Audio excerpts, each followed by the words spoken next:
बच्चों, बहुत बहुत स्वागत है आपका अपने ही YouTube channel Guruji for high school में।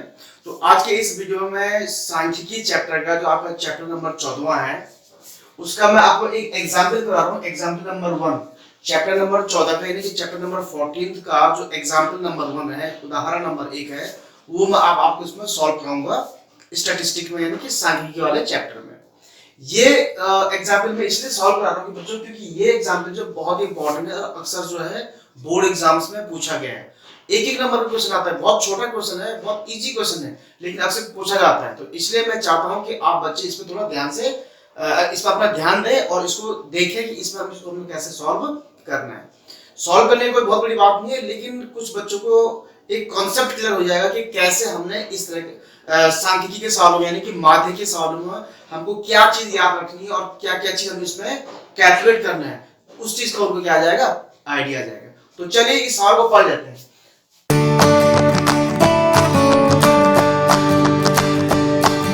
सवाल देखिए, आप सवाल लिखा हुआ है कि कक्षा 10 के 30 विद्यार्थियों द्वारा गणित के एक पेपर में 100 में से प्राप्त किए गए अंक नीचे एक सारणी में दिए गए हैं।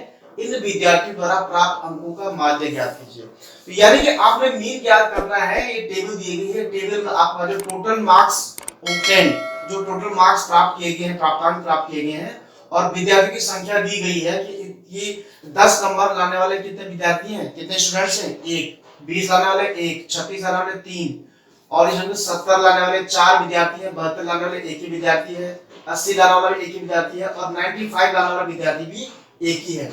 92 नंबर लाने वाले विद्यार्थी कितने हैं, 3 विद्यार्थी हैं। तो इस ढंग से एक टेबल दिया गया। तो इस टेबल में जितने भी मार्क्स ये स्टूडेंट्स लाए हैं उनका हमने क्या निकालना है, माध्य ज्ञात करना है, यानी कि उनका मीन हमने निकालना है। तो मीन निकालने के लिए इस तरह का ये जो क्या है, नॉन ग्रुप्ड डाटा है, यानी कि नॉन क्लासिफाइड डाटा है, नॉन ग्रुप डाटा है, यानी कि अवर्गीकृत आंकड़े हैं। तो अवर्गीकृत आंकड़ों का मैंने आपको बताया था कि माध्य कैसे निकालते हैं। उसका सिंपल सा फॉर्मूला मैंने आपको बताया था। जो फॉर्मूला होता है वो होता है sigma fx oblique sigma f, यानी कि f और x को गुणा करके उसका जोड़ देना है और उसमें पूरे में f का जोड़ का भाग कर देना है। तो यहाँ पर देखो, जो ये डाटाज आपने दिए गए हैं, जो प्राप्तांक यानी कि जो मार्क्स ऑब्टेन किए गए हैं वो x लेके चलेंगे, और जहां पर नंबर्स आएगा, जहां पर संख्या शब्द आएगा, तो सिंपल सी बात है वो आपकी कहते हैं कि बारंबारता हो जाएगी, यानी कि फ्रीक्वेंसी हो जाएगी। तो इधर से अब आपने एक अलग से आंसर्स, जब आप इसका आंसर लिखोगे तो उस आंसर में आप एक शीट बनाओगे। उस शीट में आप इन दोनों को, यहाँ पर आपका 3 फंक्शन है, तो यहाँ पर आपने फंक्शन के 3 फंक्शन है, एक तो f और x का गुणा, और दूसरा उसका जोड़, और तीसरा उसमें भाग करना है सिग्मा यानी कि f के जोड़ का।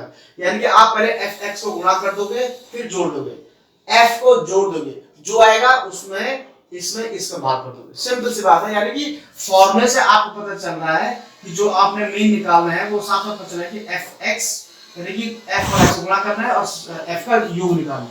तो यहाँ पर मैं एक अलग से एक टेबल बनाऊंगा, उस टेबल में आपको बताऊंगा कि कहां पर f रखना है, कहां पर x रखना है और कहां पर हमें fx निकालना है, कैसे निकालना है। तो चलिए पहले वो आपके सामने टेबल में बना देता हूं। तो बच्चों ये देखिए, आपके सामने मैंने उत्तर में टेबल बना ली है। टेबल में वही चीजें हैं जो चीजें यहाँ इस वाले टेबल में दी गई थी। इस टेबल में आप देखिए, एक तरफ में प्राप्तांक यानी कि जो मार्क्स ऑब्टेन है उनको लिखेंगे सारे 10, 20, 36, 40, 10, 20, 36, 40, और एक तरफ विद्यार्थियों की संख्या लिखी हुई है 1, 1, 3, 4, 3, 2 इस ढंग से। ठीक है, तो अब हमको इसमें फॉर्मूले के हिसाब से क्या निकालना है। तो अब फॉर्मूले में आपको दिखाई दे रहा है कि हमारा जो मीन का फॉर्मूला है, माध्य का फॉर्मूला आपके पास है। माध्य बराबर क्या है, मीन बराबर क्या है, सिग्मा fx बटे f। सिग्मा तो छोड़ दीजिए, सिग्मा का मीनिंग होता है जोड़ना, लेकिन अंदर के f और x का गुणा, यानी कि f और x को हम पहले गुणा करेंगे। तो f आपके पास देखो ये रहा, और x ये रहा, यानी कि f और x, यानी इन सबको गुणा करके यहाँ पे fx फॉर्म लिखा ना, तो f यानी 10 गुणा के 1 10, 10 कम 10 इस ढंग से, 20 से कम 20 इस ढंग से, इस ढंग से 36, 3 से 18, और 3 के 9, 1 10, 108। तो इसी तरह हम सबको सॉल्व करते जाएंगे। तो इस तरह से देखिए, ये मैंने पूरा यहाँ पर गुणा करके रख दिए हैं, और ये सारे के सारा ये जितने भी यहाँ पर इनको fx का फॉर्म था 10 से कम 10 कर करके, और 95 इंटू 1 इंटू 95 ये सब रखते हैं। ये तो आपने गुणा भाग करना कोई बहुत बड़ी बात नहीं, आप थोड़ा सा प्रैक्टिस इसको कर सकते हो। लेकिन बात मेरे आती है कि हमको क्या चाहिए, हमको चाहिए एफ एक्स का जोड़, क्योंकि फॉर्मूले साफ साफ बोल रहा है कि एफ एक्स है और ये एफ एक्स क्या है, ये जोड़ है, सिर्फ यानी कि एफ एक्स इसका जोड़ हमको चाहिए, यानी इसको हम सब जोड़ देंगे। तो यहाँ पर मैं लिख दूंगा सिग्मा एफ एक्स। हो सकता है आपको थोड़ा दिखने में कुछ दिक्कत हो रही हो, तो सिग्मा एफ एक्स सबको जोड़ेंगे तो इसका मान आएगा 1779। उम्मीद आपको दिखाई दे रहा है 1779, ये इसका जोड़ आया। और फॉर्मूले में हमारे पास एक चीज और है, सिग्मा एफ, यानी एफ का जोड़, ये एफ सारे इनका जोड़ और इन सब का जोड़ हम सिग्मा एफ करें तो सिग्मा एफ आएगा 30 आता है। ये बस फॉर्मूले में ये मान रखने के लिए हम ये सब निकाल रहे हैं। तो आपने देख लिया इस तरह से आपने एफ एक्स का यानी कि एफ और एक्स का प्रोडक्ट निकाला, गुणा करके निकाला, उनका जोड़ा, तो इधर से आपने बारंबारताओं को जोड़ यानी कि फ्रीक्वेंसी को जोड़ कर रख दिया।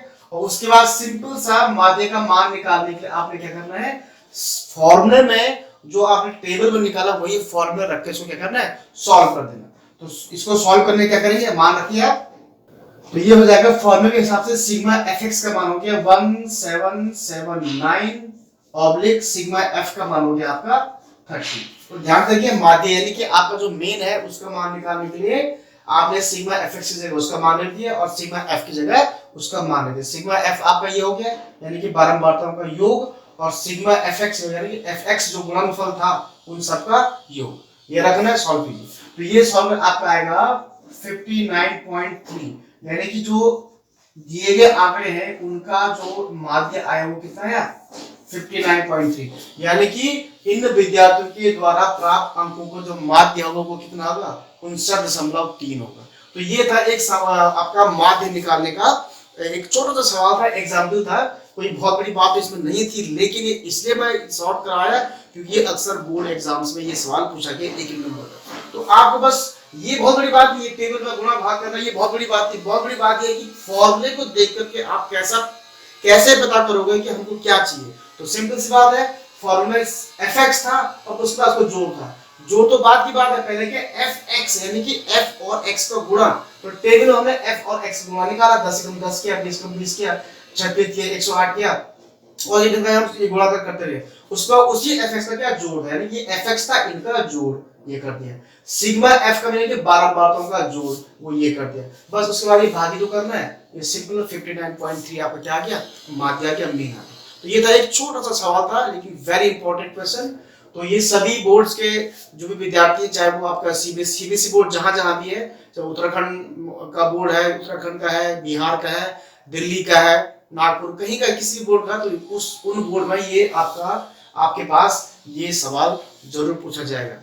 तो मैं उम्मीद करता हूँ बच्चों आपको ये सवाल सॉल्व करने का तरीका पसंद आया होगा। पसंद आया तो वीडियो को लाइक कर दीजिए, शेयर कर दीजिए और चैनल को जरूर सब्सक्राइब कर दीजिए। जैसे मैं आपको डेली कहता हूँ उसको चैनल को जरूर सब्सक्राइब कर दीजिएगा, जैसे कि बगल में तीर का निशान होता है। बाकी जिन बच्चों को क्वेश्चन पूछना है वो डायरेक्टली मुझसे व्हाट्सएप पे कांटेक्ट कर सकते हैं, या चाहे तो नीचे कमेंट्स बॉक्स में भी कमेंट्स करके अपने क्वेश्चन हम तक पहुंचा सकते हैं। मैं पूरी कोशिश करूंगा कि मैं सभी स्टूडेंट्स की मदद अपने पूरी मेहनत से उनकी मैं क्या कर सकूं, मदद कर सकूं। तो आज के लिए इतना ही, जल्दी आऊंगा एक नए वीडियो में एक नए क्वेश्चन के साथ, एक नए ज्ञान के साथ। तब तक मुझे अनुमति दीजिए, धन्यवाद।